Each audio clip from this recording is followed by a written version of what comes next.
as we survey some more of the damage. The postal office right here. As all kinds of objects are being hurled and thrown through several of the businesses here. More than several.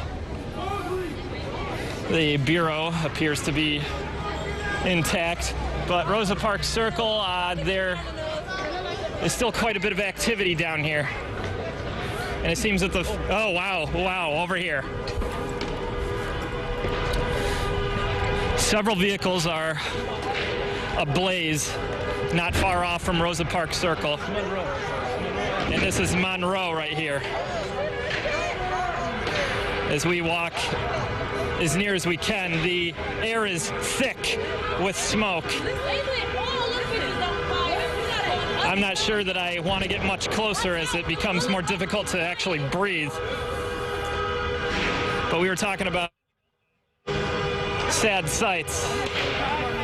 It seems that the farther you get down from Monroe Center, and you John, see more and more things like this. What we know we have there is at least one Wyoming police cruiser that has been set ablaze. It appears that there are some other vehicles, at least one other involved. Can you tell how many vehicles are on fire there? I can make out that one of the vehicles says police on it, and I can see at least 4, by my count, 4. As we round this, As we round the corner here, I'm counting 4 vehicles on fire. And the air is dense, thick with smoke right now. Jeez. That's 5 vehicles. Okay, John, make sure you are getting 5 away. vehicles, Leon. Wow, that is, of course, toxic smoke pouring from there, so we want to make sure you're at a safe distance. John, be careful there as we see explosions from those vehicles. The flames there, not sure if each of these vehicles was set on fire or if this fire is just spreading car to car.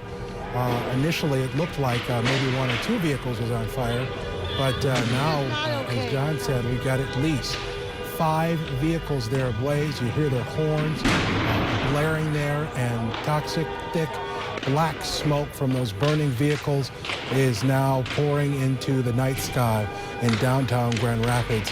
I stepped out of the studio a second ago, and I could actually smell some smoke that's making its way to our building here at Heritage Hill, an indication of some of the fires that are being set throughout the area. But as you can see there, an incredible image there on the streets of downtown Grand Rapids. This is Pearl Street near Ottawa, where several vehicles, including at least 1 police cruiser, maybe more, More is on windows fire. are being broken out here. And then we've got folks here continuing the damage. There is a segment of these agitators that are not done yet, and we see the damage taking place.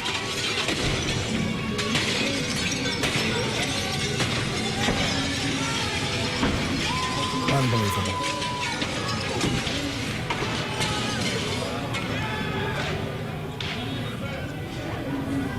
You know, a lot of folks wearing masks. Of course, there was a time where that wasn't normal, but now that's the norm. So the fact that they're wearing masks is not unusual. And this is the Freshie restaurant. Did we just see somebody go inside there? Yeah, someone just jumped through the smashed out window there. And there's someone else with a tool in their hand doing more and more smashing. Look at this. And people inside there. In one of our small businesses here in downtown Grand Rapids, and they are doing damage to that business. Right near where there is several vehicles on fire. We've got our Susan Samples, who is not far from this scene, here live with us. Susan, what can you see from your vantage point?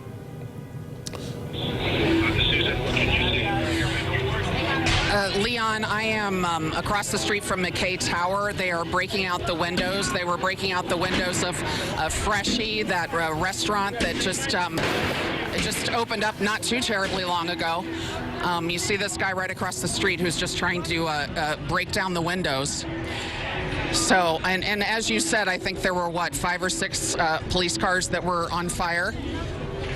And I'm trying to kind of keep our distance to some degree, but the destruction continues. And, and then we have, of course, people who are just onlookers taking it all in.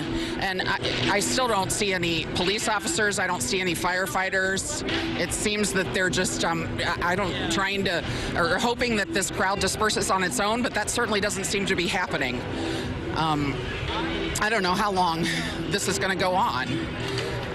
It's sort of a party atmosphere, it seems, for some of these folks, since police are not in here trying to actively shut this down right now. I'm sure they're strategically doing everything they can to end this without escalating it to any degree, and certainly not wanting to cause any violence.